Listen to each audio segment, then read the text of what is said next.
الحمد لله نحمده ونستعينه ونستغفره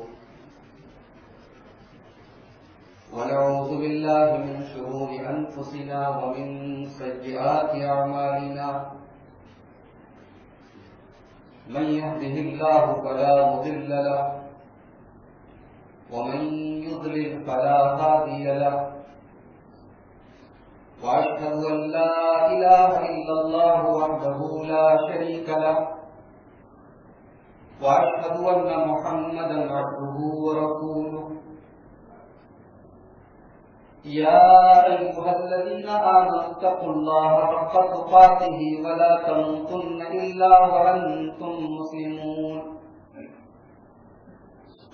يا أيها الناس اتقوا ربكم الذي خلقكم من نفس واحدة وخلق منها زوجها وبث منهما رجالا كثيرا ونساء واتقوا الله الذي تساءلون به والأرحام إن الله كان عليكم رقيبا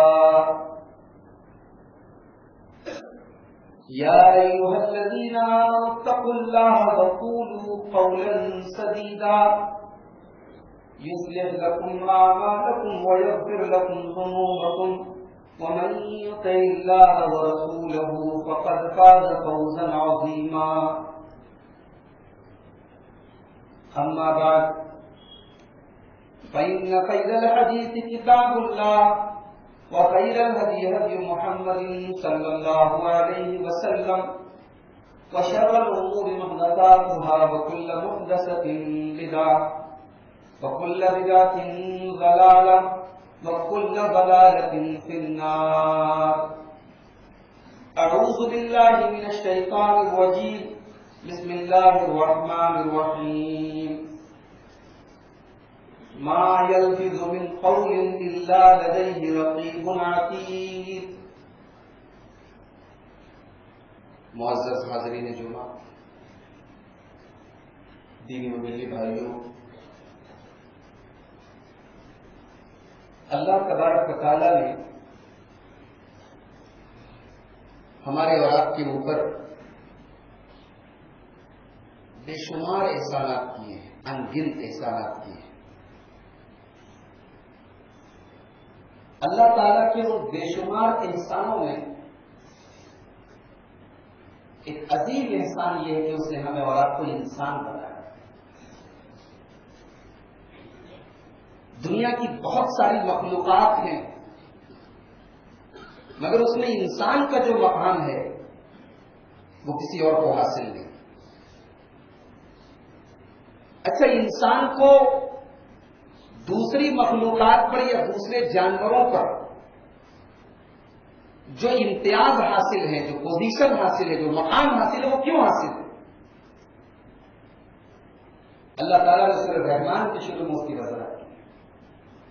الرحمن علم القرآن خلق الانسان علمہ البیان۔ اللہ نے انسان کو بیان کی صلاحیت دی ہے۔ انسان اپنے سکھ دکھ کا اظہار کر سکتا ہے، انسان بول سکتا ہے، انسان بات کر سکتا ہے۔ جانوروں کے اندر یہ چیز نہیں ہے۔ زبان تو جانوروں کے پاس بھی، بولتے تو جانور بھی ہیں، مگر ان کے بولنے میں اور ہمارے بولنے میں بڑا فرق ہے۔ تو اللہ کہہ رہے ہیں کہ ہم نے انسان کو بیان کی صلاحیت دی۔ اب ظاہر سی بات ہے کہ آدمی بولتا کہاں سے؟ زبان سے بولتا ہے۔ گویا ہمارے منہ کے اندر یہ جو 1.5 انچ کی زبان ہے، یہ دیکھنے میں بڑی معمولی سی چیز ہے، مگر اس کی ویلیو بہت زیادہ ہے۔ اسی زبان کے ذریعے ہمیں تمام مخلوقات کو ان کا مقام دینا ہے۔ اسی لیے اللہ تعالیٰ قرآن کریم کے 30ویں پارے میں سورہ بلد کے اندر فرماتا ہے، أَلَمْ نَجْعَلْ لَهُ عَيْنَيْنِ وَلِسَانًا وَشَفَتَيْنِ۔ اے انسان، کہ ہم نے تجھے 2 آنکھیں نہیں دی، اور تجھے زبان نہیں دی، اور تجھے 2 ہونٹ نہیں دی۔ تو یہ زبان اور ہونٹوں کا جو مکسچر ہے، زبان اور ہونٹ جب ملتے ہیں تب آدمی بولتا ہے۔ تو اللہ تعالیٰ اپنی نعمت کا اظہار کر رہا ہے کہ انسان یاد کر، ہم نے تجھے زبان دی، تجھے بولنا سکھایا، تجھے ووٹ دی. تو زبان کی بڑی ویلیو ہے. اسی لیے ہماری شریعت ہمیں یہ سکھاتی ہے کہ جیسے ہر نعمت کو صحیح طریقے سے استعمال کیا جائے، ویسے ہی اللہ کی عظیم نعمت کو، اس زبان کو بھی بہت سنبھال کر، بہت احتیاط کے ساتھ استعمال کیا جائے. کیوں؟ اس لیے کہ زبان سے ادا ہونے والا ایک ایک لفظ، ایک ایک ورڈ، ایک ایک شبد ریکارڈ ہو رہا ہے، نوٹ کیا جا رہا ہے. اللہ کے فرشتے اس کو ریکارڈ کریں. ما یلفظ من قول الا لدیہ رقیب عتید. انسان کی زبان سے ایک لفظ بھی نکل رہا ہے، ما یلفظ، جو ایک لفظ بھی انسان اپنی زبان سے نکال رہا ہے، الا لدیہ رقیب عتید، ایک نگرانی کرنے والا، ریکارڈ کرنے والا، نوٹ کرنے والا اس کو نوٹ کر رہا ہے. اسی لیے اللہ کے پیارے نبی جناب محمد رسول اللہ صلی اللہ علیہ وسلم فرماتے ہیں، من کان یؤمن باللہ والیوم الآخر فلیقل خیرا او لیصمت. بخاری اور مسلم کے الفاظ ہیں. فرمایا اگر اللہ کے اوپر ایمان رکھتے ہو، اگر قیامت کے دن کے اوپر ایمان رکھتے ہو، فلیقل خیرا، تو جب بھی اپنی زبان سے کوئی بات نکالو، اچھی بات نکالو، بہتر بات نکالو، او لیصمت، یا خاموش رہو، چپ رہو. بولو تو ڈھنگ کی بات بولو.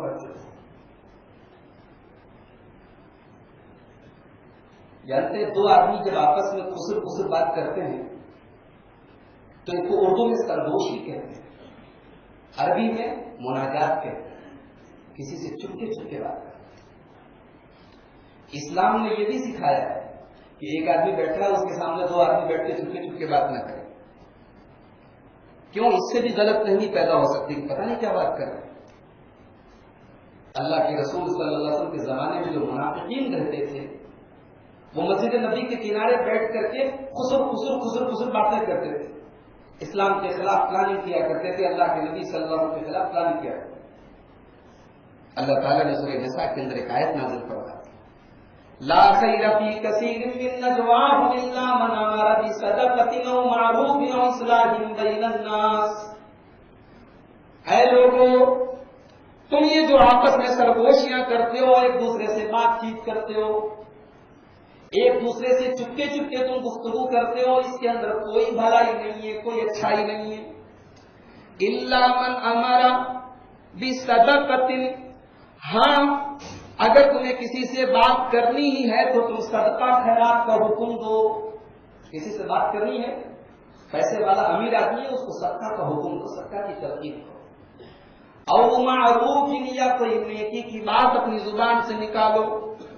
اور اصلاح بین الناس، یا لوگوں کے بیچ میں اگر جھگڑا ہو جائے، فساد ہو جائے، دو بھائیوں میں پھوٹ پڑ جائے تو صلح کرانے کے لیے تم بات کرو. آج ہمارے معاشرے میں زبان کو ہم نے بڑا بے لگام چھوڑا.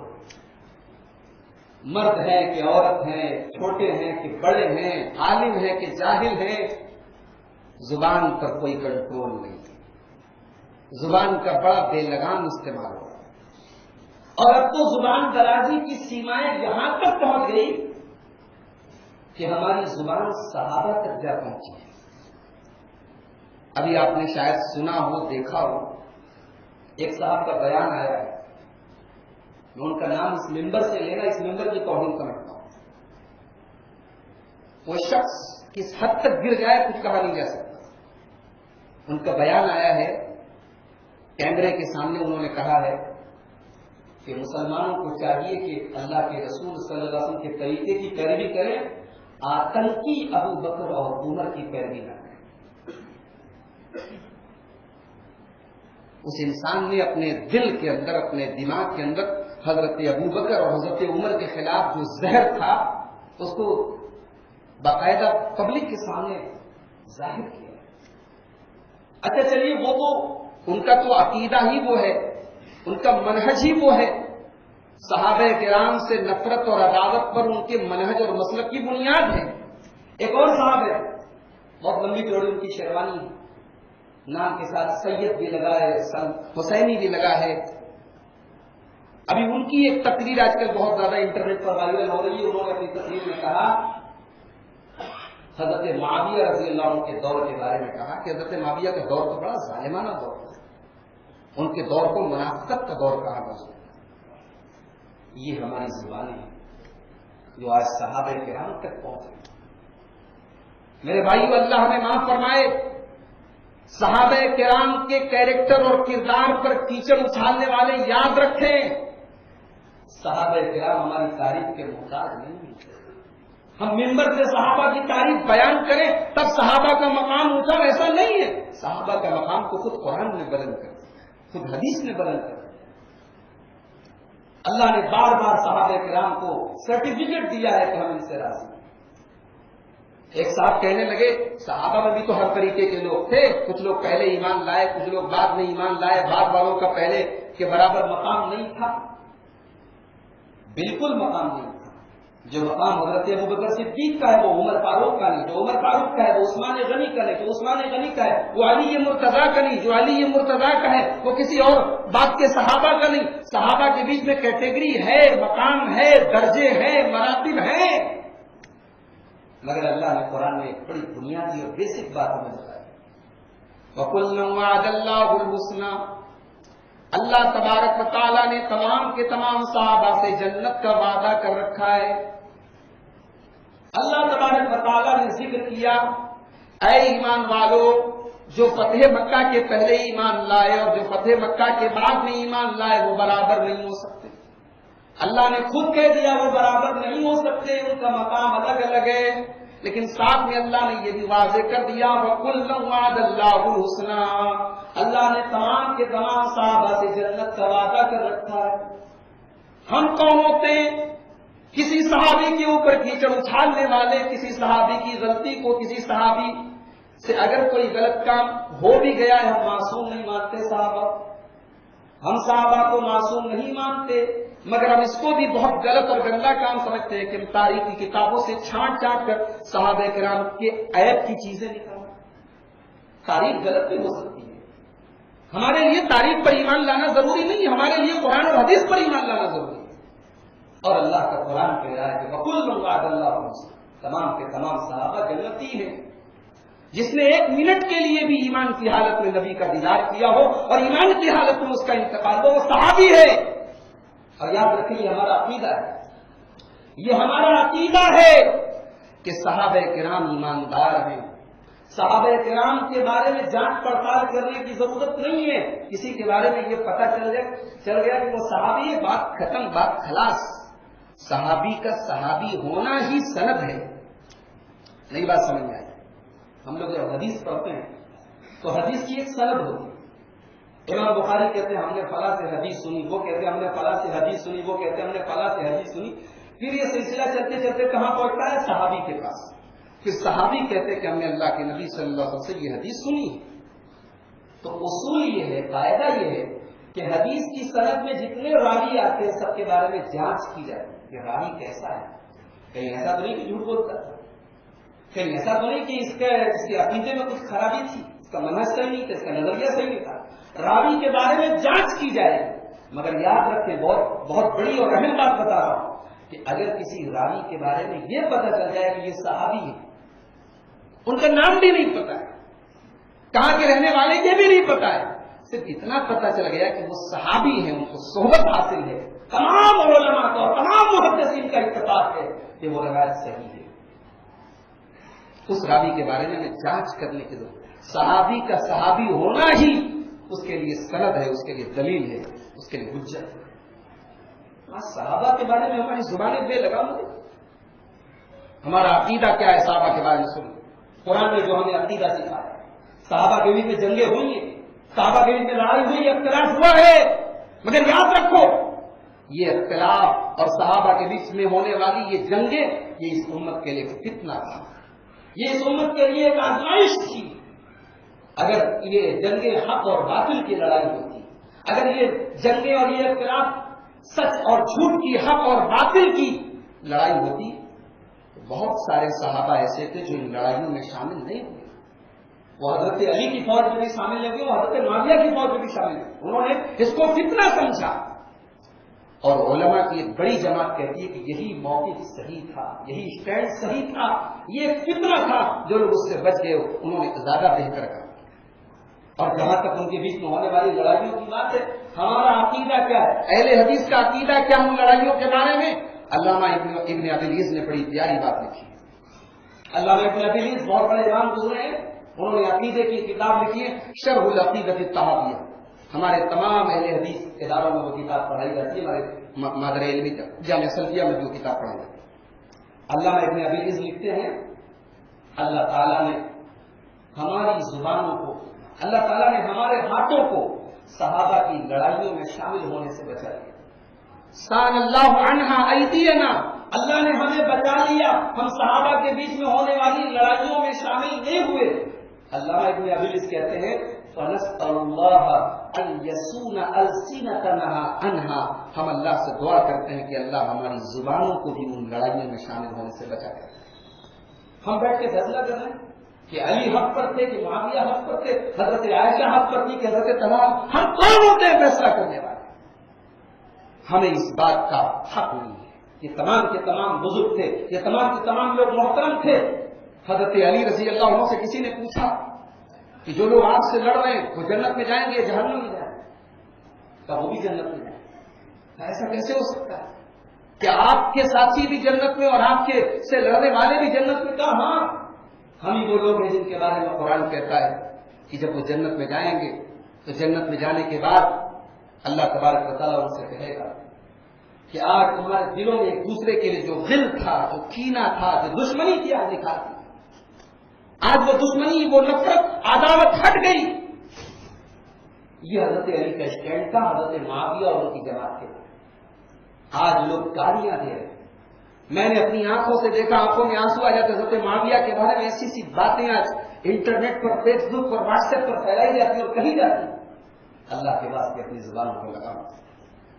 تمام کے تمام صحابہ کرام کے بارے میں ہمارا موقف کیا ہونا چاہیے؟ قرآن کی ایک آیت میں اللہ نے بتا دی والذین جاءوا من بعدهم یقولون ربنا اغفر لنا ولإخواننا الذین سبقونا بالایمان ولا تجعل في قلوبنا غلا للذین آمنوا. اللہ نے صحابہ کا ذکر کرنے کے بعد فوراً کہا سورہ حشر کے اندر کہ بعد میں جو لوگ آئے، بعد میں آنے والے لوگ اپنے رب سے دعا کرتے ہیں اللہ تو ہمیں بخش دے، اے اللہ تو ہمیں بخش دے. وَلِإِخْوَانِنَا الَّذِينَ سَبَقُونَا بِالْإِيمَانِ، اور ہمارے ان بھائیوں کو بخش دے جو ہم سے پہلے ایمان لائے. وَلَا تَجْعَلْ فِي قُلُوبِنَا غِلًّا لِّلَّذِينَ آمَنُوا، اور اے اللہ تو ان ایمان والوں کے بارے میں، ان صحابہ کرام کے بارے میں ہمارے دل کے اندر کوئی کینہ نہ رکھنا. آپ گالی کی بات کرتے ہیں، آپ لعنت کی بات کرتے ہیں، صحابہ کے بارے میں دل میں کینہ رکھنا یہ ایمان کے خلاف ہے، یہ ایمان کے تقاضے کے خلاف ہے، یہ ایمان سے نکالنے والی چیز ہے. اہل بیت سے محبت کا قطعاً یہ مطلب نہیں کہ صحابہ کو برا ہے. اہل بیت سے محبت کا قطعاً یہ مطلب نہیں کہ حضرت ابوبکر، حضرت عمر، حضرت عثمان کے بارے میں بدگمانی پھیلائی جائے. تو میرے بھائی یہ زبان ہے، یہ بڑی خطرناک چیز ہے. زبان اس کو لگام دو، اس کو لگام دو، اس زبان کو بے لگام مت چھوڑو. اللہ کے پیارے نبی صلی اللہ علیہ وسلم نے حضرت معاذ بن جبل کو ایک مرتبہ بڑی اہم باتیں بتائی، نماز کے بارے میں بتایا، روزہ کے بارے میں بتایا، جہاد کے بارے میں بتایا. اس کے بعد اللہ کے نبی نے فرمایا اولا ادلک علی ملاک ھذا کلہ، اے معاذ میں نے جتنی بات بتائی ہے سب کا خلاصہ بتا دوں؟ کہا کہ ہاں اللہ کے رسول بتا دیجیے. آپ نے اپنی زبان کی طرف اشارہ کر کے فرمایا کف علیک، اس کو کنٹرول کرو، اس کو قابو میں رکھو. حضرت معاذ کہنے لگے وَإِنَّا لَمُؤَاخَذُونَ بِمَا نَتَكَلَّمُ بِهِ، اے اللہ کے رسول کیا ہم جو زبان سے باتیں بولتے ہیں کیا اس پر بھی اللہ تعالیٰ کی ہماری پکڑ ہوگی؟ کیا زبان سے نکلنے والے جملوں پر بھی اللہ پکڑ کرے گا؟ فرمایا سکیلت کا امو کا یا معاذ، اے معاذ تیرا ستیہ ناش ہو جائے، میں تو تجھے بڑا سمجھدار آدمی سمجھتا تھا، تو نے کیسی بات کہہ دی۔ اے معاذ وَهَلْ يَكُبُّ النَّاسَ عَلَىٰ وُجُوهِهِمْ أَوْ عَلَىٰ مَنَاخِرِهِمْ إِلَّا حَصَائِدُ أَلْسِنَتِهِمْ، اے معاذ قیامت کے دن لوگ اپنے چہروں کے بل اور اپنی ناک کے بل گھسیٹ کر جہنم میں اسی زبان کی وجہ سے ڈالے جائیں گے، اسی زبان سے نکلنے والے جملوں کی وجہ سے ڈالے جائیں گے۔ زبان سے نکلنے والا ایک لفظ کبھی کبھی آدمی کو جنتی بنا۔ ایک آدمی کلمہ پڑھتا ہے اور کلمہ پڑھنے کے بعد اللہ کی راہ میں جہاد کرتے ہوئے شہید ہو جاتا ہے، ایک ٹائم کی نماز نہیں پڑھی، رمضان کا ایک روزہ نہیں رکھا، مر گیا، شہید ہو گیا۔ زبان سے اس نے جو کلمہ پڑھا تھا وہ کلمہ اسے جنت میں لے گیا۔ اس کے کھاتے میں ایک ٹائم کی نماز نہیں ہے، ایک وقت کا روزہ نہیں ہے، لیکن زبان سے نکلنے والا ایک کلمہ اسے جنت میں لے گیا۔ اور ایک آدمی زندگی بھر ایمان پر رہا، زندگی بھر نمازی رہا، عمرہ کیا، حج کیا، زکات دیتا رہا، سب کے خیرات کرتا رہا، مسجدیں بنواتا رہا، غریبوں کی مدد کرتا رہا، مرنے کے پہلے زبان سے کوئی کفریہ کلمہ نکال کے چلا، کوئی کفریہ بات نکال کے چلا، اور اسی کفریہ بات کے اوپر اس کا خاتمہ ہو۔ ایک جملہ، ایک لفظ، ایک بات انسان کو جہنم میں لے کے جائے۔ اسی بات کو اللہ کے پیارے نبی جناب محمد رسول اللہ صلی اللہ علیہ وسلم بخاری شریف کی حدیث میں یوں فرماتے ہیں، ان العبد لیتکلم بالکلمۃ من رضوان اللہ، بندہ ایسی کوئی بات نکالتا ہے جس سے اللہ راضی ہوتا ہے، لا یلقی لها بالا، بندہ اس کو اہمیت بھی نہیں دیتا ہے، یرفعہ اللہ بها درجات، لیکن اللہ اس کے درجے بلند کر دیتا ہے اس ایک بات کی وجہ سے۔ وَإِنَّ الْعَبْدَ لَيَتَكَلَّمُ بِالْكَلِمَةِ مِنْ سَخَطِ اللَّهِ، اور کبھی کبھی بندہ اپنی زبان سے ایسی بات نکالتا ہے جس سے اللہ ناراض ہوتا ہے، لا یلقی لها بالا، بندہ سوچتا بھی نہیں کہ میں اتنی خطرناک بات کر رہا ہوں، یہدی بها فی جہنم، اور اس کی وجہ سے آدمی جہنم میں جائے۔ ایک بات بتاؤں، شیطان ہمیں لڑانے کے لیے سب سے زیادہ اگر کسی چیز کا استعمال کرتا ہے تو زبان کرتا ہے۔ اور یہ بات بڑے بھی یاد رکھیں اور چھوٹے بھی یاد رکھیں اور باپ بھی یاد رکھیں اور اولاد بھی یاد رکھیں کہ زبان سے نکلنے والے جو تیر ہوتے ہیں ان کے زخم کبھی بڑھتے ہیں۔ عربی کا شاعر کہتا ہے، جراحات السنان لها التئام ولا يلتام ما جرح اللسان، تیر اور تلوار کے زخم بھرے جا سکتے ہیں، زبان کے زخم بھرے نہیں جا سکتے۔ زبان سے نکلی ہوئی کڑوی بات کبھی کبھی دل پر ایسا نستر چبھوتی ہے کہ برسہ برس گزر جاتے ہیں، عمریں گزر جاتی ہیں، نسلیں کھپ جاتی ہیں، مگر دل پہ اس زہریلی بات کا جو اثر ہوتا ہے وہ ختم نہیں۔ زبان کا استعمال شیطان ہمیں لڑانے کے لیے کرتا ہے، اسی لیے اللہ تعالیٰ قرآن کریم کے 15ویں پارے میں کہتا ہے، وَقُلْ لِعِبَادِي يَقُولُوا الَّتِي هِيَ أَحْسَنُ، اے نبی میرے بندوں سے کہہ دو جب بھی بات کرے تو اچھی بات کرے، ان الشیطان ينزغ بینہم، شیطان زبان ہی کے ذریعے ان کے بیچ میں دشمنیاں پیدا کرتا ہے، ان الشیطان کان للانسان عدوا مبینا، شیطان تمہارا کھلا ہوا دشمن ہے۔ آج آدمی پیسہ جمع کرتا ہے، دولت بناتا ہے، پراپرٹی بناتا ہے۔ حضرت عمر فاروق رضی اللہ تعالیٰ عنہ نے اللہ کے نبی سے پوچھا ہے، اللہ کے نبی ای المال نتخذ، قرآن نے تو کہہ دیا کہ سونا چاندی اکٹھا کرنا کوئی بہت اچھا کام نہیں ہے، سونا چاندی اگر اکٹھا کر کے اس کی صحیح طریقے سے زکات نہیں دیا تو قیامت کے دن عذاب ہوگا، تو اے اللہ کے نبی آپ بتائیے سونا نہ جمع کرے، چاندی نہ جمع کرے تو کون سا مال جمع کرے؟ ابن ماجہ کتاب النکاح کی روایت ہے، اللہ کے پیارے نبی نے فرمایا، اے عمر اگر خزانہ جمع کرنا ہے، اگر مال جمع کرنا ہے تو 3 چیزیں جمع کرنا۔ کون سی 3 چیزیں ہیں؟ بڑے غور سے سنیے۔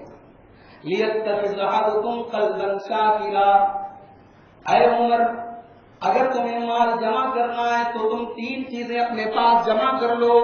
قلبا شاکرا، اپنے سینے کے اندر ایک ایسا دل پیدا کرو جو اللہ کا شکر ادا کرے، جو تنگ دستی میں، کاروبار میں، پریشانی کے ٹائم، مندی کے ٹائم، دکھ کے ٹائم، بیماری کے ٹائم، تکلیفوں کے ٹائم بھی اللہ کا شکر ادا کرے۔ قلبا شاکرا، شکر ادا کرنے والا دل اپنے اندر پیدا کرو۔ ولسانا ذاکرا، اور اے عمر دوسری چیز جو تمہیں اپنے گھر میں اکٹھا کرنی ہے، اپنے پاس مال سب سے قیمتی مال کے طور پر اکٹھا کرنی ہے، وَلِسَانًا ذَاکِرًا، اللہ کو یاد کرنے والی زبان اپنے منہ کے اندر پیدا کرو، زبان سے اللہ کا ذکر ہو، ایسی زبان پیدا کرو۔ اور تیسری چیز وَزَوْجَةً مُؤْمِنَةً تُعِینُ الرَّجُلَ عَلَىٰ أَمْرِ الْآخِرَةِ، اور ایسی ایمان والی عورت اپنے گھر میں لاؤ جو نیکی کے کاموں میں تمہاری مدد کرے۔ یہ ہے دنیا کی سب سے بڑی دولت، لیکن آج افسوس ہوتا ہے، کبھی کبھی غور کیجیے تو سمجھ میں آتا ہے کہ سماج کی جو بڑی بڑی برائیاں ہیں زبان کی بدولت ہے، یہ غیبت، یہ چغلی، یہ حسد، یہ جلن، یہ ایک دوسرے کے خلاف دوسرے کا مذاق اڑانا، یہ تمام چیزیں کہاں سے ہوئی؟ زبان سے۔ اور آپ کو ایک عجیب بات بتاؤں کہ زبان کے سلسلے میں ہمارے علماء نے، ہمارے اسلاف نے کتنی احتیاط کی ہے۔ حضرت ابوبکر صدیق رضی اللہ تعالیٰ جلیل القدر صحابی، آج کوئی ابوبکر اور عمر کو آتنکی کہہ دے تو وہ اللہ کے یہاں رک دے گا۔ اور مجھے حیرت اور افسوس ہوتا ہے مسلمانوں کی غیرت پر، اللہ کے نبی صلی اللہ علیہ وسلم کی توہین ہوتی ہے تو سڑکوں پر آ جاتے ہیں، ہم بینر لے کے کھڑے ہو جاتے ہیں کہ صحابہ کی عظمت ہمارے سینوں سے نکل گئی، یا صحابہ کے لیے ہماری غیرت مر گئی۔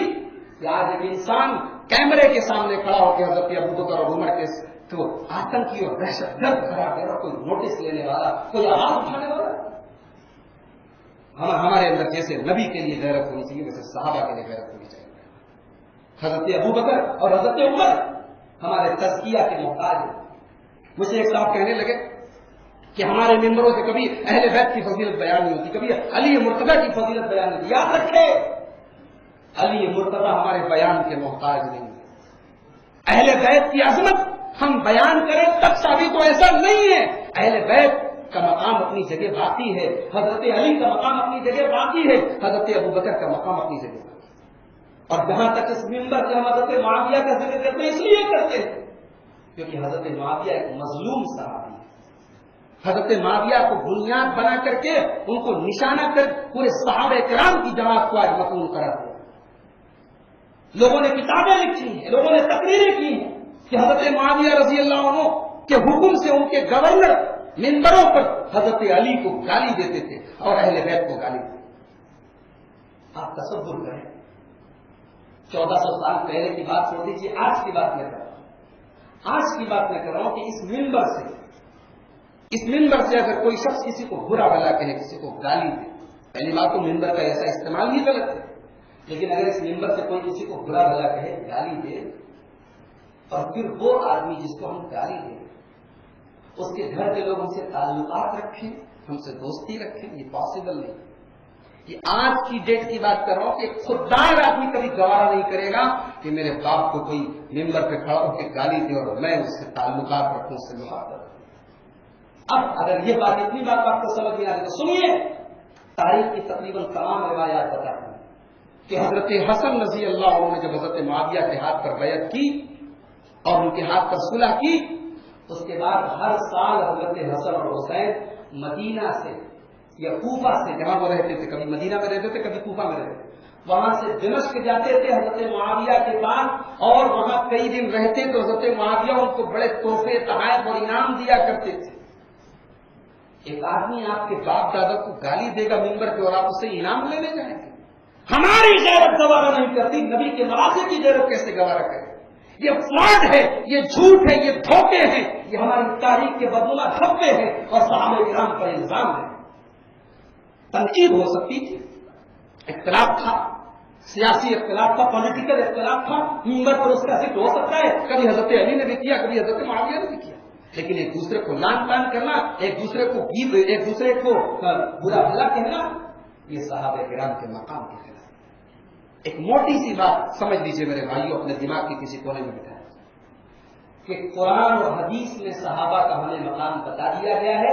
اب تاریخ تو چھوڑ دو، اگر کسی صحیح حدیث کے اندر بھی کوئی ایسی بات آئے گی جس سے صحابی کے کیریکٹر پر حملہ ہوتا ہو، یاد رکھے، میرا جملہ پھر سے نوٹ کریں، کسی صحیح حدیث کے اندر بھی اگر کسی صحابی کے کیریکٹر پر حملہ کرنے والی کوئی بات ہو تو اس کا مفہوم بدل کر اس کو مانا جائے گا، اس کا مفہوم ایز اٹ از نہیں مانا جائے گا، اس کی تعویل کی جائے گی، اس کا کچھ اور مانا لیا جائے گا جو اس صحابی کی شان کے مطابق ہو۔ حدیث صحیح ہو تب بات کر رہا ہوں، ضعیف ہو، موضوع ہو، من گھڑت ہو یا تاریخ کی روایات ہو تو کوڑے کے ڈھیر میں پھینک دی جائے گی۔ قرآن اور حدیث صرف ہم نے پڑھی، 1400 سال کی اس امت کے ائمہ نے قرآن اور حدیث نہیں پڑھی ہے جو صحابہ کے بارے میں کہتے ہیں کہ خبردار حضرت معاویہ کے بارے میں زبان سے کوئی غلط بات مت نکالنا۔ حضرت عبداللہ ابن مبارک کس دور کے؟ امام ابو حنیفہ کے دور کے۔ عبداللہ ابن مبارک کس دور کے؟ امام ابو حنیفہ کے دور کے۔ عبداللہ ابن مبارک سے کسی نے پوچھا کہ حضرت معاویہ افضل ہے یا حضرت عمر بن عبدالعزیز افضل ہے؟ آپ جانتے ہیں عمر بن عبدالعزیز بہت نیک آدمی تھے، اللہ والے تھے، متقی تھے، پرہیزگار تھے، اور ان کے مقابلے میں حضرت معاویہ کو بہت ان کے بارے میں بہت ساری غلط باتیں پھیلائی گئی، لیکن کمپیریزن کیا جا رہا ہے ایک صحابی کا غیر صحابی۔ حضرت معاویہ صحابی ہیں اور عمر بن عبدالعزیز تابعی ہیں بعد کے دور کے۔ عبداللہ بن مبارک نے جب سنا کہ یہ آدمی دونوں کے بیچ میں کمپیریزن کر رہا ہے، مقابلہ کر رہا ہے، تو کہا سن لأنف لتراب فی انف معاویہ خیر من عمر بن عبدالعزیز۔ کیا جانتا ہے حضرت معاویہ نے نبی کے ساتھ گھوڑے پہ بیٹھ کے جہاد کیا تھا، اس جنگ کے میدان میں جو دھول اڑ رہی تھی، اس دھول اور اس گرد و غبار اور اس مٹی جو حضرت معاویہ کی ناک میں جو مٹی گئی تھی، وہ مٹی بھی عمر بن عبدالعزیز سے بہتر ہے۔ نبی کے ساتھ لڑنے والا اور نبی کے ساتھ جہاد کرنے والا، اس کے ناک میں بیٹھنے والی مٹی بھی عمر بن عبدالعزیز سے بہتر ہے۔ یہ عقیدہ ہمارے سرساری ہے۔ آج کے کسی ایرے غیر لطف خیرے کی باتوں کی بنیاد پر ہم صحابہ کرام کے بارے میں بدگمان ہو جائیں یا اپنی زبانوں کو بے لگام کر دیں، میرے بھائیو یہ بالکل مناسب ہے۔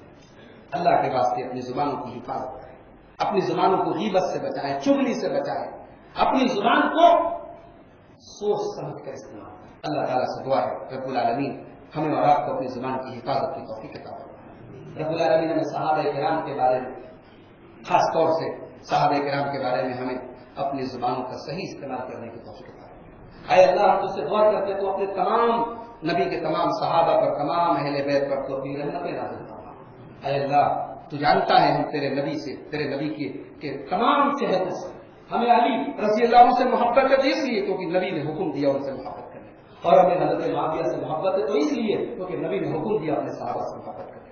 اے اللہ تیرے نبی کے کہنے پر، تیرے نبی کے حکم پر ہم تیرے نبی کے تمام صحابہ سے، تمام اہل بیت سے محبت کرتے ہیں، اور اسی محبت پر مرتے دم تک ہمیں رہنے کی توفیق عطا فرما۔ اے اللہ ہمیں تو اہل بیت کی محبت کے بارے میں جو لوگ غلو کرتے ہیں، جو لوگ حد سے آگے نکلتے ہیں اور اہل بیت کی محبت کے نام پر صحابہ کو لعن طعن کرتے ہیں، اے اللہ ان کے منہج سے، ان کے مسلک سے، ان کے نظریے سے ہمیں دور رہنے کی توفیق عطا فرما۔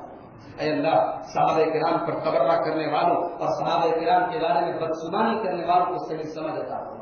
اے اللہ تو ہمیں ہمارے جان و مال کی، ہماری عزت و آبرو کی حفاظت فرما۔ ہمیں سے جو لوگ بیمار ہیں سب کو شفا کامل عاجل عطا فرما۔ ہماری مسجدوں کی، ہمارے علماء کی، ہمارے دین کا کام کرنے والے تمام داعیوں کی اے اللہ تو حفاظت فرما۔ اے اللہ تو ہمیں امن اور سکون کی دولت نصیب فرما، ہمارے کاروبار میں روزی روٹی میں برکتیں نصیب فرما، جب تک دنیا میں زندہ رکھ، اسلام پر زندہ رکھ، اور ساتھ میں ہمارا ایمان رکھ۔ الحمد للہ کفا وسلام علی عبادہ الذین اصطفى، اما بعد۔ قال اللہ سبحانہ وتعالی اعوذ باللہ من الشیطان الرجیم، بسم اللہ الرحمن الرحیم، ان اللہ وملائکتہ یصلون علی النبی یا ایھا الذین آمنوا صلوا علیہ وسلموا تسلیما، اللهم صل علی محمد وعلی آل محمد کما صلیت علی ابراہیم وعلی آل ابراہیم انک حمید مجید، اللهم بارک علی محمد وعلی آل محمد كما باركت على إبراهيم وعلى آل إبراهيم إنك حميد مجيد، اللهم أعز الإسلام والمسلمين ودمر أعداء الدين برحمتك يا أرحم الراحمين، إن الله يأمر بالعدل والإحسان وإيتاء ذي القربى وينهى عن الفحشاء والمنكر والبغي يعظكم لعلكم تذكرون۔